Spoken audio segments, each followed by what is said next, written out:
Hey everybody, it's Jenny. I am back.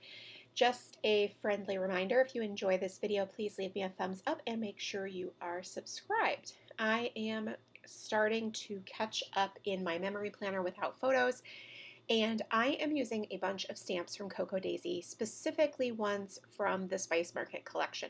So you can see I have that piece of paper pulled out because I am looking for ink colors to coordinate.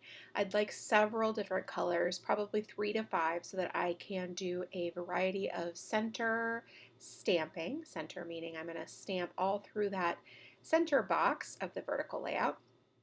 And so I'm going through the swatches that I've created from my Stamp Market ink pads, knowing that I absolutely have the perfect colors in my collection and I just need to find them. So I know that I want to have a couple of lighter colors so that it's easy for dimensional stamping or stamping on top of each other.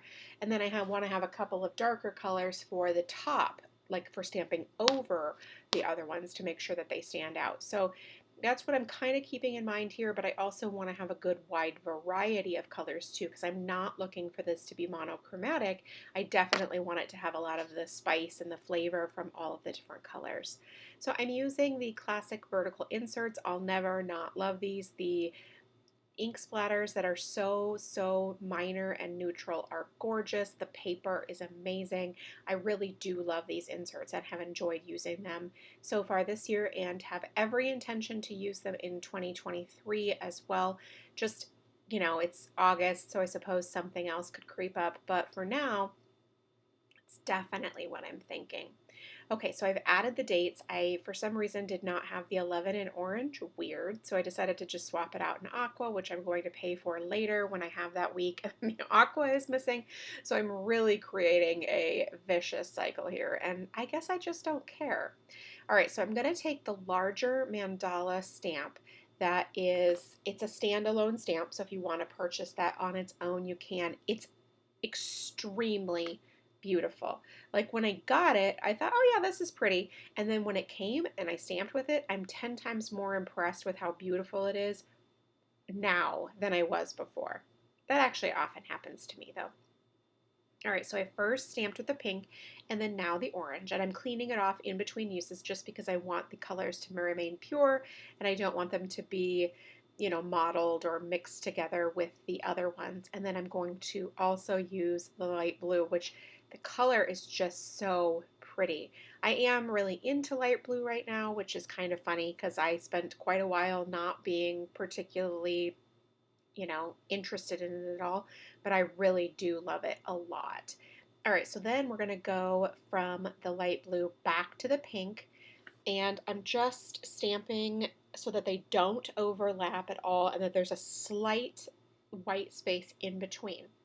And then cleaning it yet again, and then I will take a sticky note to create a mask so that I don't stamp out the edge of the paper because I do still want to fill that last little bit. So you can see right there, the sticky note will absorb any excess ink, which is awesome.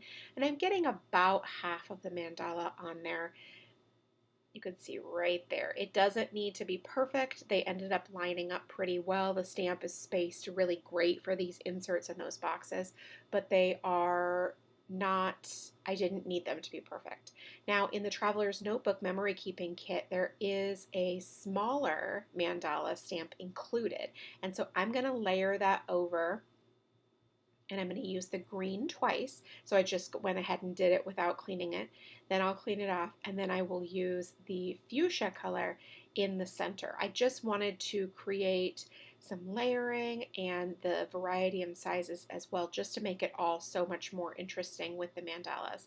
Now I know I definitely do this technique some where I stamp across the middle or at the top and the bottom, and then the rest I leave fairly simple just by using the Zig Clean Color dot markers to notate the plans and the activities, but I do still need to figure out which colors I want to use for my mild liners. And even though I had picked out the yellow clean color dot marker, I figured I'd probably have another one too. So I'm just, keeping that in mind while I'm writing all of the things. So I am going to use the navy. I had to try it out first real quick, just to make sure it was going to work, because I can never quite remember, and I don't have a swatch for these.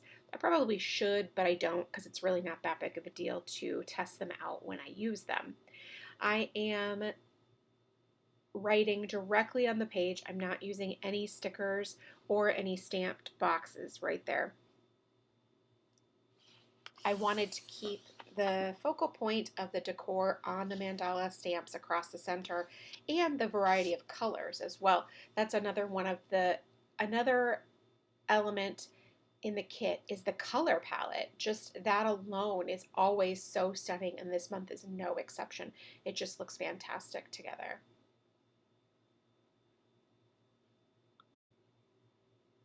Now, throughout this week, I'm going to stick to the same sort of idea where I will use the mild liners to highlight activities and appointments and things like that. And then I'll also go back and forth between the two different Zig Clean Color markers. There's not a huge rhyme or reason. I'm trying to stick mostly to appointments being the navy and the mild liner, and just like things being the yellow dot. But I often get confused doing it like this, so it just sometimes all melds together. If you haven't seen one of these videos before, this is a little bit different than how I prefer to do it, but because I'm behind, I'm sort of playing catch up, so I'm just filming it all at once.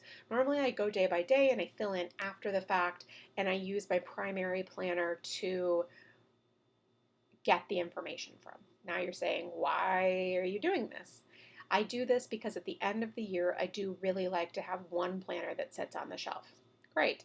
But I also really love to use all the planners. So this allows me to do both. If I create this one planner that sits on the shelf at the end of the year, and it has my to-do lists, it has our activities, it has the thing we're doing, that's awesome. But it also means that if one month I want to use this planner and one month I want to use that planner, that would have me using 6 or 8 planners on the shelf. And I don't want that. I want one planner on the shelf at the end of the year.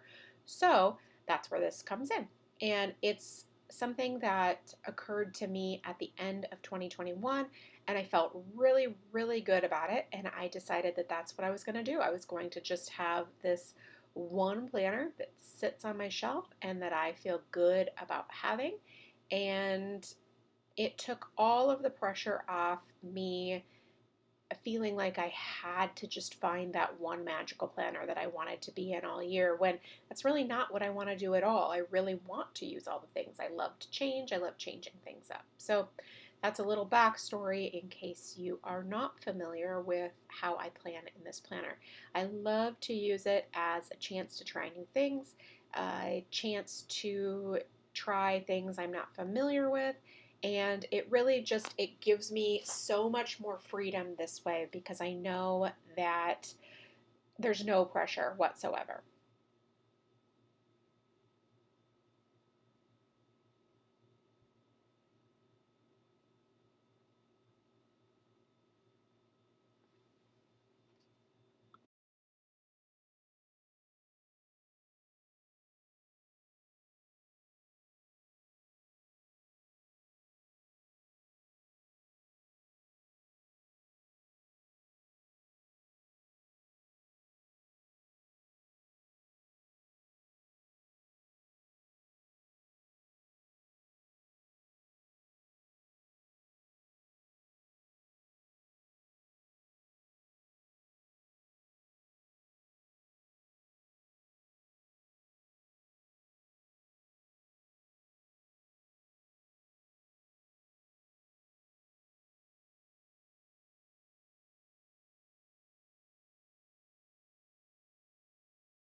All right, so now I've finished filling everything in, and now I want to add a few more accents to the page. Accents where a little bit more decor, but it really just blends wonderfully with the mandalas. So I used that June stamp from the Afternoon Tea Traveler's Notebook Memory Keeping Kit, so cute, and then layered it with the 6. And I'm also going to use the Wayfarer Modern Memory Keeping Kit stamp as well, and I'm going to use it over on the left-hand side, and I'll layer that in addition to the other layering. It'll just be a little bit different, of course. But I really just wanted to add just ever so slightly more since I did have some room. So I felt like A, I could have the fun with it, and B, it was awesome. All right, so now I'm just going to add one more little splotch to that June cluster, and that's it.